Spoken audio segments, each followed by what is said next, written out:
Welcome to Dance to Heal. I'm your host, Jenny C. Cohen. Join me as I share stories of how dance and movement can bring healing in a way that is safe and tailored to your life.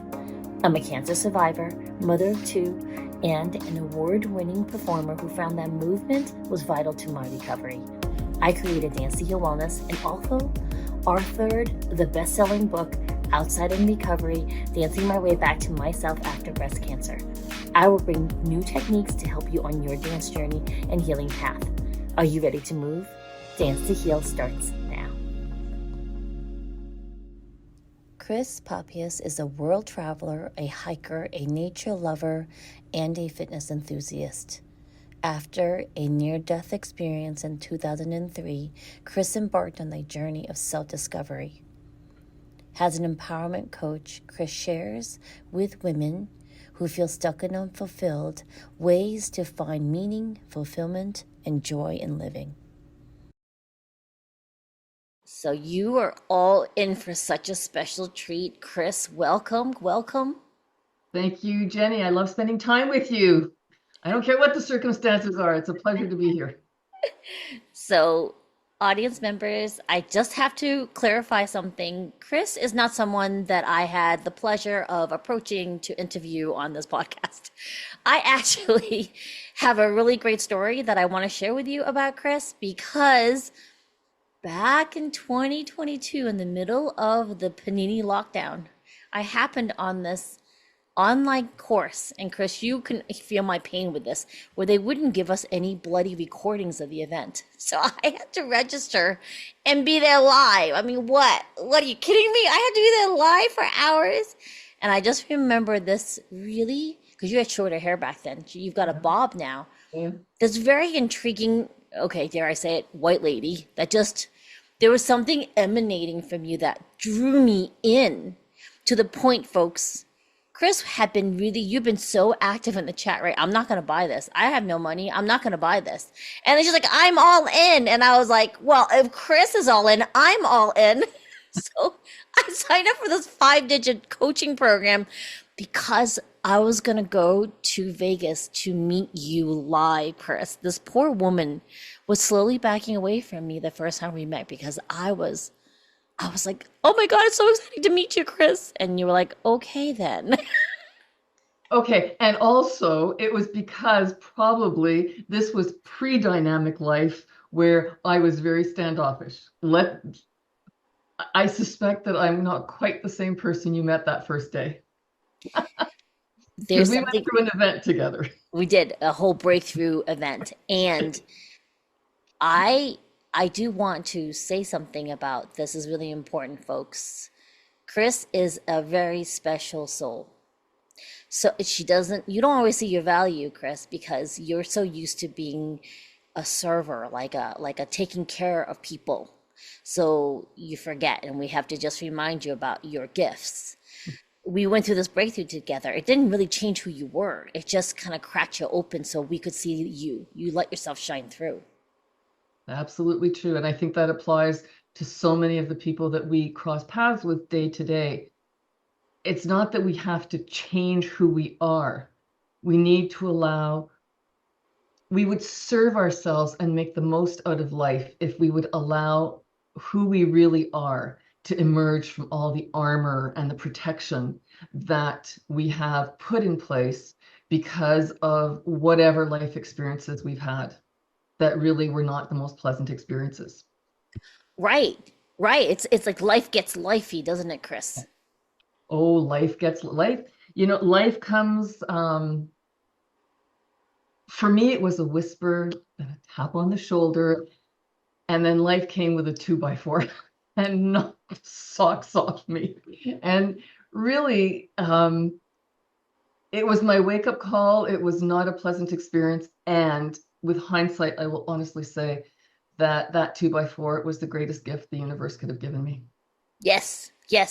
And so tell us now what is, because folks, when Krys is not hiking some giant mountain or doing some other life adventure, well, actually, you do take your clients on these trips. However, before we get to that point, what is your current focus if someone says, "Oh, I want to work with Krys"? So if you want to put a label on me, I'm an empowerment coach for women. But that's a label. What do I really do? What I really do is I work with women who have achieved material success. You know, they had this list of things they wanted to accomplish in life. They've got their career. They've put in the blood, sweat, and tears to become successful in the way they thought was important in their career, only to find that success is empty, that it hasn't brought the material success, the outward success has not brought them the feeling of fulfillment and satisfaction and joy that they had hoped for. And in fact, very often they've lost themselves in their careers. And what I do is I help them reconnect to their spark, to that thing in them that just lights them up so that they can create a life for themselves and move forward. A life that they love, a life that's fun, that's interesting, that is fulfilling, one that gets them excited to get up every morning. Ooh, I That's love what. that. Mhm. I love that. Now, before you were climbing mountains, because I know that's really, folks, you got to find her. Krys Pappius, Pappius. You've got to look for her social media. Your social, I just love it. At any given day, Krys is broadcasting from some mountaintop. It's blizzarding here, but I think I'm gonna take this mountain anyways. We'll see you on the other side. And Let's not exaggerate. that's Not what it feels exaggerate. like, though. I It's so love high adventurous. mountains. I love high mountains. Have I been in a high? Well, actually, I have been caught in a whiteout. That's Yes, yes, you have. She's like, no, that's an exaggeration. I'm like, no, it's not. That's it a wasn't point, right? planned. Okay, it was unplanned. Exactly. You're like, I'm in a whiteout. And what was also actually good about those situations was, as in life, I was prepared. Yeah. I had the knowledge, the skills, and the equipment I needed to be safe when life threw yet another curveball. Mm-hmm. That's what life is not. I don't believe in unicorns and rainbows. Life is not easy. Life is a challenge, and I think that's what life is about. You can enjoy life and have fun in life and be fulfilled in life no matter what's going on around you. If you are truly connected to who you are at your core, where you're connected to your purpose, and when you have all the skills and abilities that are available to you to learn to navigate those challenging times with ease, with grounding, and with confidence. I love that. Here's the thing, though, because I'm always gonna have a question asked of this because people look at my baby face, Asian face, and go, What do you know about life?" And then I have to tell them, "Well, I've been married over 30 years. I've homeschooled twins, fraternal twins, who I had through IVF from elite sports. They're junior Olympians through college. I'm a blah blah blah." And so I guess I want you to explain to everybody here, like, what skills do you bring to coaching to the table? Well, I'll say that I am a former police officer and I was good at my job, which means I'm good. I'm a good investigator. I'm curious. I don't let you get away with the superficial, and I do it with kid gloves. I listen. I I can put myself in your shoes and see the world through your perspective without getting caught in your drama. I understand trauma. Mhm. I'm a survivor of sexual assault, physical assault. I'm a survivor of law enforcement. Um, So- I've dealt with critical incidents. I've had my own critical incidents in law enforcement. I've had near-death experience, um, grief, sadness, lack of confidence, burnout. I get all that because I've been on that side of the line. I'm also now on this side of the line, trained as a life coach in a model that I really gravitated towards because it made it very clear that I am not the expert in you. I may have skills and tools and gifts that help me guide you, but ultimately it's a model that says you're the expert on you. I'm not here to tell you how to live your life. And I am really good at getting to your heart. I love that. I love that because oftentimes I'm in a coaching program where they talk about how people, it's normal to be skeptical when we go, oh, you coach, well, what does that mean? Because there are a lot of people who go through some lifey event and they go, well, I went through it, so I should be able to help someone through it, and they don't understand the prep work to shift from someone experiencing it to someone who can help someone else go through it. Like as a dance instructor, when I was learning to teach, just because I was a student and I had performed didn't mean that I did not have to go through countless pedagogy teaching courses that taught you how to teach, similar to your referencing that life coaching program that you did. And not for nothing, I really do want to explain, folks, that for those of you who are listening in on the audio, please check out the YouTube, because you look at Krys and she's a sweet, kind of smiley person, and then you meet her, and how tall are you, Krys? 5'9". She's 5'9", right? She carries herself like you're 7 feet freaking tall, just so you know. It's not that she's towering over you. It's just this very groundedness, because you've seen life, and you really have seen life at its worst, and you still see hope in it. That's, for me, what is so edifying, and why I followed you, like from Salt Lake City on some random YouTube training to Vegas, where we had to be on ropes courses. Folks, we were on ropes courses, like way up, so high up in the air. How many feet were we up in the air?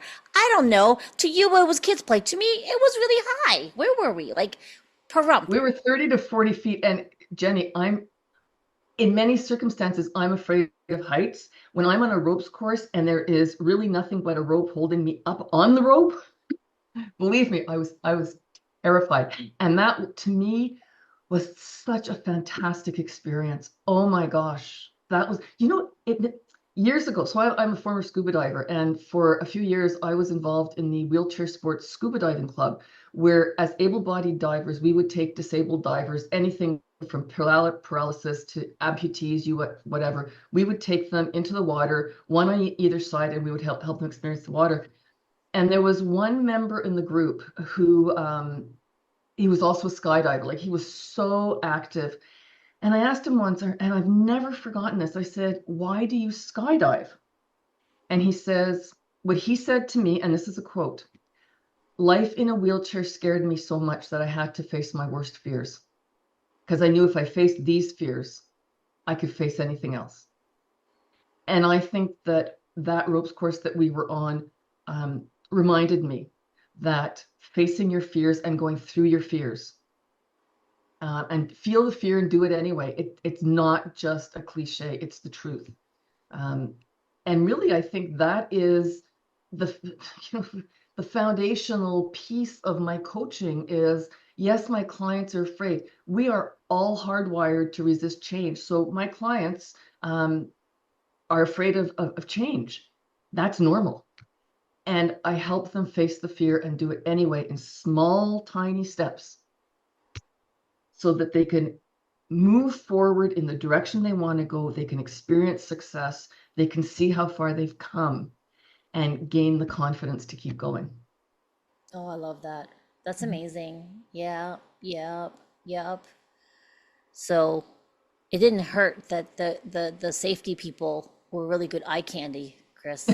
I'll admit, Heard it. it was Oh. almost tempting to fall off just to help them save us. They were giant, strapping, 6 foot tall men, all of them, every one of them. They were fascinating too. And Yes. what really struck me about those guys is, so in law enforcement, I've been in the world of testosterone. I've been there, and I can tell you stories about my experience, which, it's irrelevant here. Those guys were ex-military, like they were from testosterone world, and they were kind, they were encouraging. Um, they blew me away. There was a gentleness about them. It is possible to be male and female, have male traits and female traits. They are not mutually exclusive. You can be a strong woman and be gentle. You can be a strong man and be gentle. Oh, I love that. You gave me chills. You gave me chills just now, reminding me, actually, So, I mean, like I'm married and I'm not dead, right? So they were really tall, beautiful, 6 feet tall men who were very kind and gentle because we did have a couple of participants that fell off in very awkward positions, and here these beautifully, they were just gifted muscularly and physically and being so gentle and so respectful. And not one word came out of their mouths to have anybody feel they were less than or lacking. It was full on support, even energetically, right, Krys? And honestly, folks, you gotta meet Krys in person because to me, you're kind of the epitome of it because you know, like I kind of wish you had been the cop in my neighborhood growing up, because I think it would have been different. And it's just, and then to bring back to the scuba diving thing, because folks, this is the first time I ever heard that Krys went scuba diving. We're gonna have to dive into more of these things that you kind of blow off about what you do. I did used to volunteer at a camp. It was called Camp Jabberwocky in Martha's Vineyard for children with disabilities. So most of the kids that came they had spina bifida or mostly it's spina bifida limitations because their parents did not know or did not have the funding, really honestly, to bring them to hospitals to do the surgical repairs, right? And or we had a few children who were with other type of things going on. Either way, the counselors, our job was to bring these wonderful children to the beach every day. So we would drag their wheelchairs through the sand or piggyback them on us to get them in the water because those were the few moments they felt free. And that's what it was. It was the freedom of being neutrally buoyant for the people that I was with, that I dove with. That's what gave them freedom again. Underwater, oddly enough, they were free. You're Yeah. absolutely free because they didn't have to bring their darn wheelchairs with them, right? Yeah. So speaking of scuba diving, what else are you hiding up your sleeve of adventures you've had, Krys? Barring, the being in the whatever, the blue suits and scuba diving and the scuba diving suits. I was a skydiver. What? You stop it. You were sky folks. Seriously, she didn't put this in a bio. I didn't know she was a skydiver. Tell me about the skydiving adventures, because that actually scares me to death. Because I would have to get special goggles, right? Because I can't see, and I can't imagine skydiving without my glasses. This. Okay, so you have to go back many, many years. I was 16 years old, and I ended up as a student at McGill University. Folks, don't ever send 16-year-olds to university, but that's another story altogether. So 16 years old, I'm at McGill University in Montreal, and I see Skydiving Club. Oh my gosh, they're doing training for new jumpers. Hey, great. And I really wanted to do this, but I was a minor, so I had to have parental permission. So I went home, and my parents said, absolutely not. There is absolutely no way we're giving you. I said, okay, that's fine. You have a choice. You can either give me permission now, or you can worry 2 years, and when I'm 18, I'm going to do it. The choice is yours. The pain now or the pain in 2 years. So they signed. At the time, the skydiving club at McGill had amazing training. Like this training went on for actually quite a few weeks. And in the student union building, the staircase up to, I think it was 5 flights of stairs, there was a hollow center. And do you know what I mean? Like there was a hollow centered staircase so you could set up all the jump gear off the balconies, harnesses and all that. So it was really, really good training. We had to go there at night, and one night I look up and there's my father. I am so embarrassed. I am a university student and there is my father looking what's going on. Until one of the instructors came to me and said, I've never seen a parent be so engaged that they wanted to come and watch. I was like, okay, I don't have to be embarrassed. Yeah, good perspective. Go through the training. Yeah. And I remember I'm dating myself long ago. A couple of friends of mine and we had no vehicles. We had to hitchhike out of town up to the drop zone. My parents were coming. My father, amateur photographer, he's got his, cameras and all that. And we get to our pre-jump briefing, and out of the trailer comes the #1 instructor on crutches with his leg in a cast. Freddie, what happened? Oh, I jumped yesterday. I landed facing north and my toes were facing south. That's just what my parents wanted to hear, right? Yeah. So we went up, got in the plane and went up. And according to the jump master, I called for my mother until my chute opened. Really?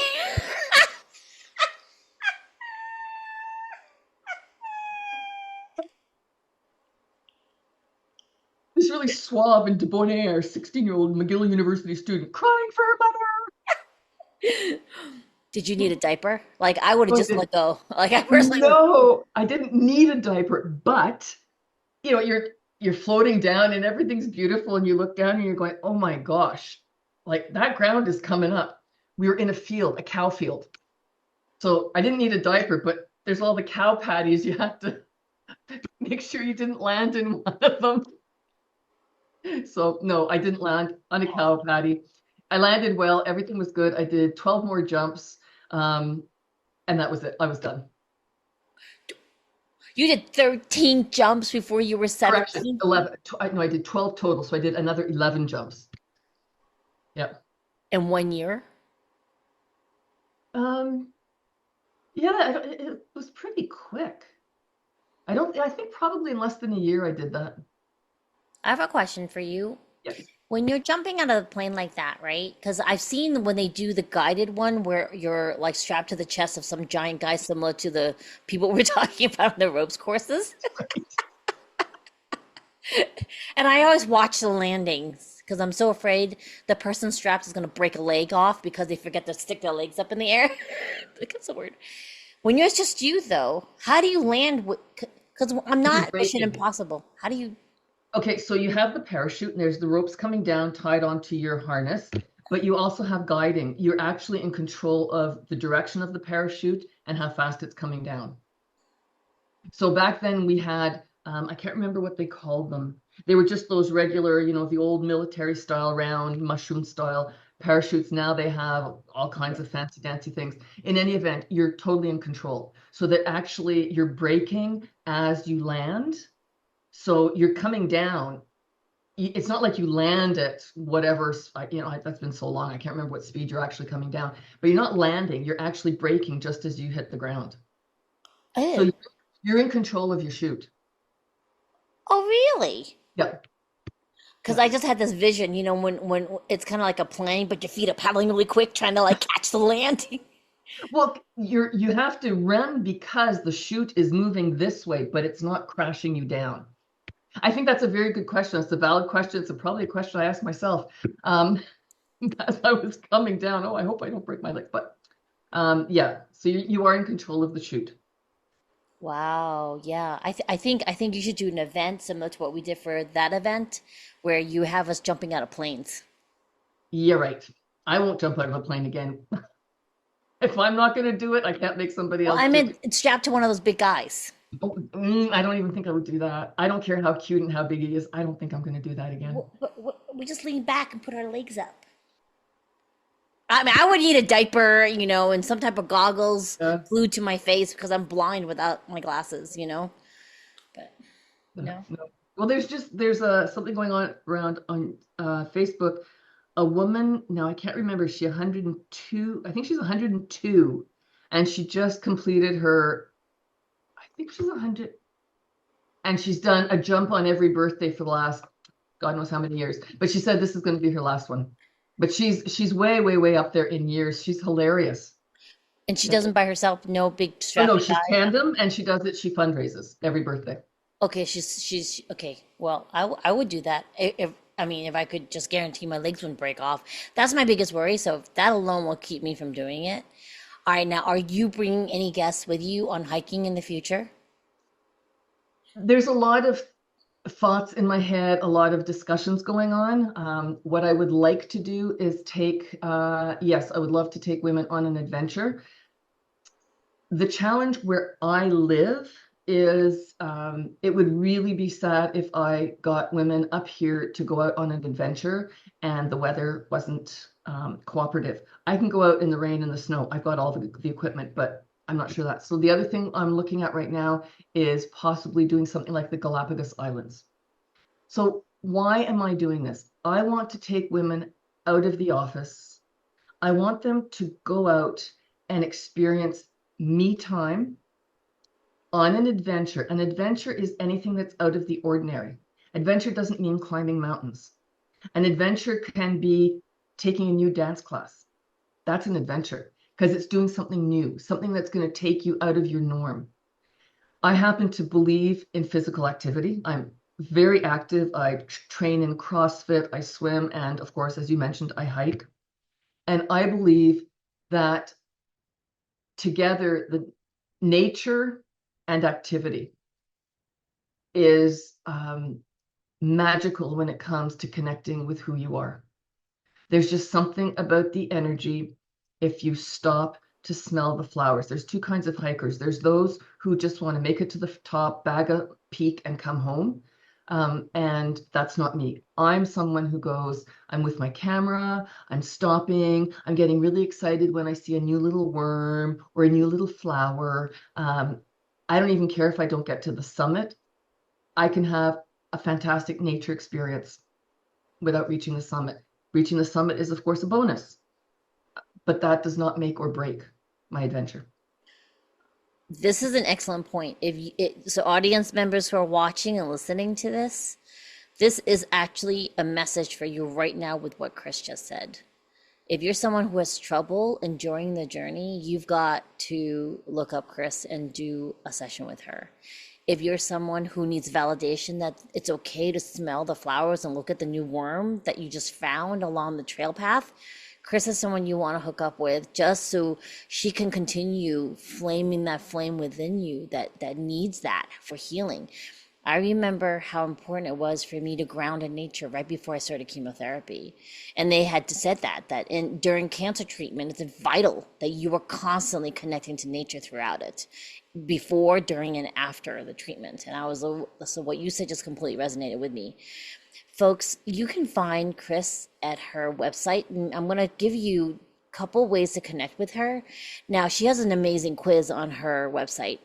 The website itself is KrysPappius.com. Excuse me, negate that, start over. Oh my gosh, KRYS. And then her last name is PAPPIUS.com. When you click on that, again, KYRS, Krys. No. KYR. Goodness. Oh my God. Okay. You Want me to say it? Why don't I say it? Why don't you say it, Krys? Go ahead. It's KrysPappius.com. KrysPappius.com. Perfect. When you go there, on the very top of her website will be the quiz. When you click that quiz, it is the perfect way to get additional help from Krys. Okay, and let me put it in context. Go ahead. Yep. Okay, so on my journey from burnt out, lost, not knowing who I was, to really creating the life I love, I discovered that the three things had to happen. I had to become really clear on who I was. That was number one. What was important to me? What did I value? What was my purpose, strengths, weaknesses? What were my emotional triggers? And I had to learn how to manage my emotions in any circumstance, because our behaviors are driven by our emotions. If you can manage your emotions, you manage your behaviors, you manage your results. So that was the first piece of the formula. The second piece of the formula is to have a really clear vision of what it is you want in life. Very often I hear people say, oh, just do it. You don't like your job, just do it and leave. The fact is, if you run away from something, you have no guarantee that where you're going is going to be any better. And in fact, it could be worse. But when you have a clear vision of what you want out of your life, and when it is when it honors who you are at your core, you have an emotional attachment to that vision that keeps you going when things get rough. And the third piece is you have to take action. If I want a cup of coffee, I have to get up from my desk and go and make a cup of coffee. No action, your vision remains a dream. So it's you, your vision, and your action. What the quiz does is it will you'll go through a series of 15 questions. And at the end of it, you're going to get a score out of 10 for you, your vision, and your actions. A score out of 10, you will then get a report that helps you interpret those results. So why would you want to do that? Because at the end of the day, you will know where to focus your time, your energy, your money, all your personal resources to get yourself moving to where you want to go in life, or even getting clarity on where you want to go in life. But that's what you're going to get from the quiz. It'll tell you where to focus your attention. And I'm not kidding you, that just even that is worth thousands of dollars, folks, that she is offering this to you. So make sure you take advantage of that quiz. And as with my other guests, sometimes there's something that's preventing you from doing that. And I'm going to ask you to go to danceandheal.com. That offers you stretching and some somatic stretches to get you moving and into the direction of doing the quiz. We're here because we're part of the healing, folks. Okay? Our whole world has gone through this global pandemic. And it is vital we get the whole world healing as quickly as possible so we can continue to make a change in everyone's lives. Krys, thank you so much for coming. We're going to have you come back. We'll have to do a part 2, okay? Sounds great to me, Jenny. Anytime I get with you, that's privilege. All right, folks, we'll see you next time. Bye-bye. See ya. Thanks for listening to Dance to Heal with Jenny C. Cohen. Come back next time to hear stories of recovery through movement and learn more ways that you can move your body. To work with me and continue your journey, visit OutsideInRecovery.com. Are you ready to move?